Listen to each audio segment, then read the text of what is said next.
అజర్ మహబూబ్ చచ్చిండా, లేకపోతే చాలా మంది ఉన్నారు, కొన్ని వేల మంది ఉన్నారు. ఎవిడెన్స్ వచ్చింది, ఎవిడెన్స్ రాలేదు. ఎవరికి ఏమైంది? దాన్ని పెంచి పోషిస్తాను ఆర్మీకి ఏమైనా వచ్చిండ? ఒక ఆర్మీ సోల్జర్ కూడా తవ్వలేదు పాకిస్తాన్ లో. ఏమైంది వాళ్ళకి? ఏమైందని యుద్ధం మనం ఆపుతాం? ఇవన్నీ ఉట్టి విషయాలే.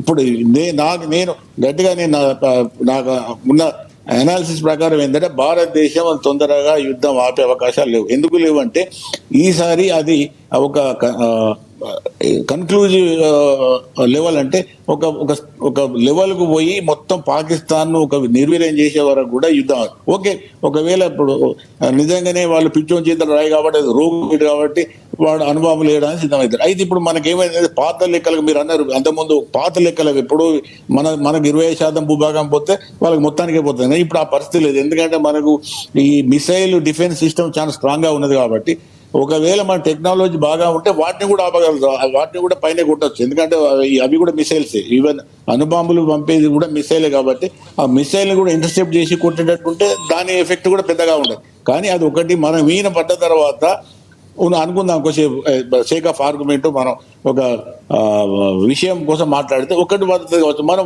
వందేస్తాం. మన దగ్గర ఉన్నాయి కదా, ఇంకా మన పవర్ఫుల్, మనం వేస్తే వాడు ఆపే శక్తి కూడా లేదు. కానీ మన ఏమైనా కొంత ఆపే శక్తి ఉన్నది కానీ వాడికి ఏది లేదు. ఇప్పుడు నేను చెప్తాను ఈ లాహోర్ చాలా ఇంపార్టెంట్ సిటీ, మనకు 24 కిలోమీటర్లు ఉంటుంది. ఒకవేళ మన సిస్టమ్ యాక్టివేట్ చేస్తే లాహోర్ మొత్తం ఒక్క 4-5 గంటలలో మొత్తం ధ్వంసం అయితే. దాదాపు మంది ఉంటారు జనాభా, పెద్ద సిటీ అది. ఇప్పుడు ఏది కరాచీ తర్వాత రెండో పెద్ద సిటీ లాహోర్. అంత ఈ పంజాబీ ఆర్మీకి సంబంధించిన కుటుంబాలే ఉంటాయి. అంత బద్మాష్గిరి అంతా లాహోరే కేంద్రం. ఇప్పుడు మనం నిజంగా ఇంతవరకు ఏం వాడలేదు. బ్రహ్మోస్ వాడితే అసలు ఇంకేం తట్టుకోలేదు పాకిస్తాన్ లో. కాబట్టి మనం ఏం వాడలేదు. ఏమి ఆశించకుండా, ఏమి యుద్ధాన్ని ప్రతిఫలం తీసుకోకుండా యుద్ధం విరమించడం అంటే మళ్ళీ ఎందుకంటే ఇందిరాగాంధీ చేసిన తప్పే 1972లో ఇది మన సిమ్లా అగ్రిమెంట్ లెక్క సంతకాలు పెట్టుకొని గీత పెట్టింది కదంటే, ఆ గీతను వాడు ఎప్పుడూ ఒప్పుకోలేదు. ఇప్పటి కూడా వాడు జైలు కాశ్మీర్ మనేగా పాకిస్తాన్ అంటాడు. వాడు ఏం మారిండు? ఎక్కడ మారిండు? వాడు ఎక్కడ ఒప్పుకున్నాడు?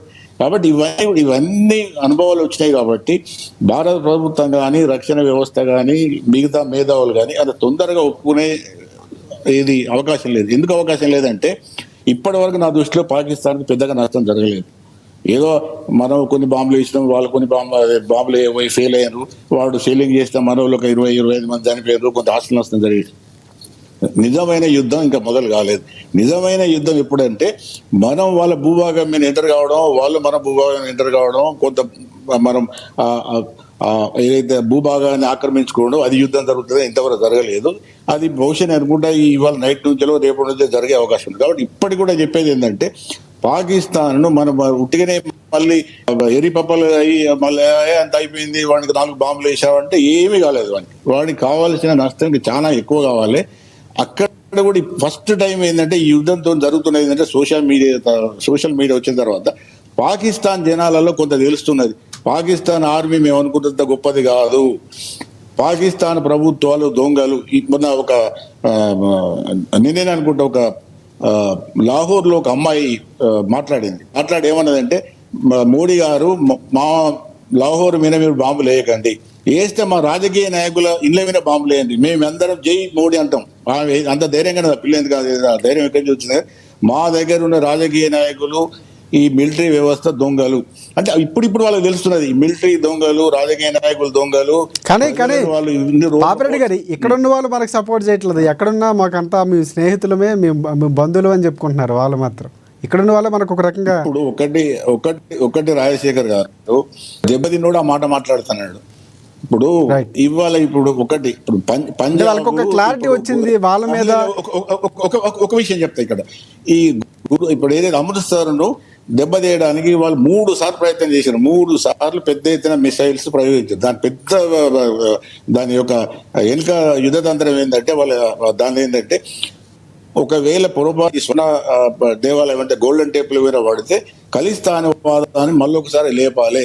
సిక్కుల పవిత్ర స్థలమైన ఈ స్వర్ణ దేవాలయాన్ని భారత ప్రభుత్వం కావాలనే అది కాపాడలేదు, కావాలనే అది అట్లా చేసిందని చెప్పడానికి వాళ్ళు శతవిధాల ప్రయత్నం చేసింది. కానీ అక్కడ S-400 పెట్టిన మొదటి ప్రభుత్వం ఆ వ్యవస్థను ఆ ప్రమాదానికి అనుకున్న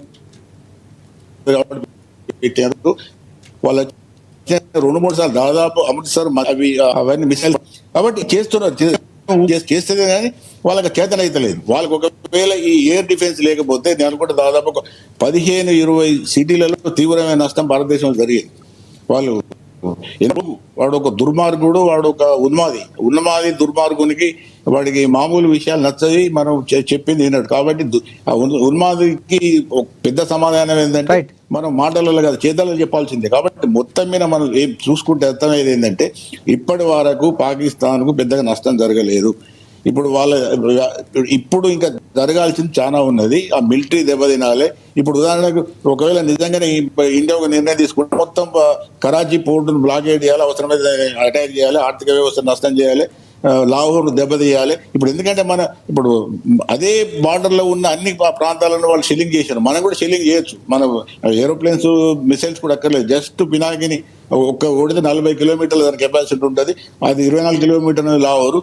అటువంటి సిటీలు మన పాక్ బార్డర్ లో చాలా ఉన్నాయి. పాక్ ఇండియా పాకిస్తాన్ వైపు ఉన్నాయి. కాబట్టి మన ఇంట్లోనే ఉండే దెబ్బ కొట్టచ్చు. కాబట్టి ఆ దెబ్బ కొట్టి వాళ్ళకు ఎట్లుంటది అన్నది వాళ్ళకు తెలియజేస్తుంది తప్ప అది కూడా ఎవరికి తెలవాలి? మిలిటరీ కాదు. తెలవాల్సింది ఎవరికంటే అక్కడ జనాలకు, సామాన్య జనాలకు ఇది ఇట్లా యుద్ధం అయితే ఇట్లా జరుగుతుంది, నష్టమవుతుంది, మీ పరిపాలకులు కానీ మీ మిలిటరీ కానీ చేసిన తప్పు లేదని వాళ్ళు రేపు బజార్లో పడి వాళ్ళపైన యుద్ధం చేసే పరిస్థితి ఎవరు? పాకిస్తాన్ ప్రజలు ప్రభుత్వం మీద, మిలిటరీ మీద తిరుగుబాటు చేసే పరిస్థితి కల్పించకపోతే ఇది గట్లే ఉంటుంది. మామూలుగా ఏం మారదు. రైట్. రామ్మోహన్ గారు మీరేమంటారు? అంటే ట్రంప్ ఒక ట్వీట్ చేశారు, 2 దేశాలతో పాటుగా సుదీర్ఘంగా చర్చలు జరిపారు, చివరికి ఒక సంధి కుదిరింది, 2 దేశాలు కూడా కాల్పుల విరమణకు ఒప్పుకున్నాయి, సో 2 దేశాలకు అభినందనలు అంటూ ఒక ట్వీట్ చేశారు. సో దీనిపై మీరేమంటారు? అంటే ప్రధానంగా పాపిరెడ్డి గారు అయితే ఆగే పరిస్థితి లేదు, సో ఇక్కడ ఏం జరిగింది, ఇంకా జరగాల్సింది చాలా ఉంది, అమెరికా ఒక రకమైన చావు దెబ్బ చూపించాలంటున్నారు. మీరేమంటారు? అంటే ఒక రకంగా ట్రంప్ చెప్పింది నిజమే అయితే కనుక ఏ విధంగా చూడొచ్చు అంటారు? ఇప్పుడు ట్రంప్ ఒక పిటల దొర అంటున్నాను. ఎందుకు పిటల దొర అంటున్నానంటే, ట్రంప్ నిన్నటి దాకా ఏమన్నాడు, నేను రాని చూడండి, నేను లేస్తే మనిషిని కాదన్నట్టు, ఉక్రెయిన్ రష్యా యుద్ధం 3 రోజులు ఆగిపోతుంది, నేను రష్యా ప్రెసిడెంట్ తో మాట్లాడినాను అని ఉక్రెయిన్ అధ్యక్షుడు ఇంటికి పిలిపించుకున్నాడు. ఏమైంది? ఉక్రెయిన్ అధ్యక్షుడు నువ్వెంత రాని లెక్కెంత అని చర్చలు జరుగుతున్నాగానే ఇద్దరు ప్రెస్ మీట్ లో లేచిపోయింది ఆయన. ఆ దేశం లోపలికి అమెరికాకు వెళ్ళి అమెరికా ట్రంప్ తో మాట్లాడుకుంటూ ఎవడు మన జెలెన్స్కీ ఏమైంది? లేచిపోయింది కదా. తర్వాత సరే కాలబేరానికి వచ్చింది వేరు. అంటే 3 రోజులు యుద్ధం పోతుంది, నేను రాగానే చూడండి, జో బైడెన్ ఏం చేయలేకపోయింది అన్నాడు కదా. అదైపోయిందా? హమాసును ఇజ్రాయెల్ యుద్ధం కూడా దాన్ని చూసినాం కదా. అంటే బిడ్డల ద్వారా ఎందుకు అంటున్నానంటే, మాటల తూటాలు విడుస్తాడు, మాటలతో అయితే కనుక ఏమీ కాదు. ఆయన సుంకాల పోరాటంలో ఇప్పుడు అమెరికన్ ప్రజలే మాకు వద్దు, మేము miss you Joe Biden, miss you Biden అని పోస్టర్లు వేసుకొని తిరుగుతున్నారు వాళ్ళు. ఇవాళ ఇంట కలిసి రచ్చగలవు కానీ ఇంట్లో ట్రంప్ నూకలు జరచలేదు. చూస్తున్నాం సుప్రీంకోర్టు దాకా కింది కోర్టులు అన్ని కూడా ట్రంప్ నిర్ణయాలను అప్రశంసించినాయి, ట్రంప్ నిర్ణయాలు రద్దు చేసినాయి. చాలా ఫెడరల్ కోర్టు రద్దు చేసినాయి, పై కోర్టు రద్దు చేసింది. ఇంట్లోనే గెలుస్తున్నాడు ఆయన, బయట దేశాలు ఏమాపుతాడో అంటున్నాను నేను. నిజంగా చెప్పానంటే మనం ఉక్రెయిన్ రష్యా యుద్ధం ఆగానే మనం ఏం చేయాలో కొంత మోడీ గారితో ప్రయత్నం చేసినాం. సో అంటే ఆ ప్రభావం ఏమి ఉండదు. అంటే మోదీ ట్వీట్ కి ప్రాధాన్యత ఒక రకంగా లేదనుకోవచ్చు. అంటే ఎందుకంటే మీరు చెప్పినటువంటి విశ్లేషణ చూసుకుంటే, సో భారత్ కూడా గతంలో కూడా చెప్పింది మాకు సంబంధించిన అంశం, సో ఇక్కడ మా భారత పౌరులకి సంబంధించినటువంటి అంశం కూడా ఖచ్చితంగా మేము సరైన జవాబు చెప్పే తీరుతామని కూడా చెప్పింది.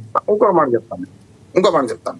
ఇవాళ ఇంతకుముందు అనుకున్నాం కదా, మనం ఏదైతే మనకు హీరోషిమా, నాగసాకి చాలా మొదట్లో ఇనిషియల్ స్టేజ్ లో 1945 లో మనం వేసుకునేది ఆగస్టు 6, ఆగస్టు 9 చూసినాం కదా. అది చాలా చిన్నవి. ఇప్పుడు దానికి వందల వేల రేట్ల వచ్చినాయి కనుక దోనోలు అడిగితే తిన ఒక ఫాయిదా అవుతా. ఇప్పుడు సమస్య ఏంటంటే విధ్వంసం అంటే స్పెషల్. అందుకని కురుక్షేత్ర యుద్ధం ఆపడానికి శ్రీ కృష్ణరాయబారం, అంతకుముందు విదురనీతి, ఇవన్నీ చెప్పి చూసిండు. కానీ ధృతరాష్ట్రుడు దుర్మార్గుడు ఏమేం లేదంటే కణిక నీతిని పాటించాడు. కణికుడు చెప్పినట్టు విన్నాడు. కనుక కురుక్షేత్ర యుద్ధం ఇద్దరు నష్టం అయిపోతాం, వంశనాశనం అయిపోతుంది చెప్పినా వినలేదు. ఏమైంది అది? ఇప్పుడు మనం కూడా ఒక రకంగా చెప్పాలంటే వాడు కౌరవుడుగా మన పాండవులు కావచ్చు, కానీ ఇప్పుడు ఏమవుతుందంటే యుద్ధం వస్తే మనం నష్టపోతాం. అంతేందుకు ఇవాళ హీరోషిమా, నాగసాకిలో 4 తరాలు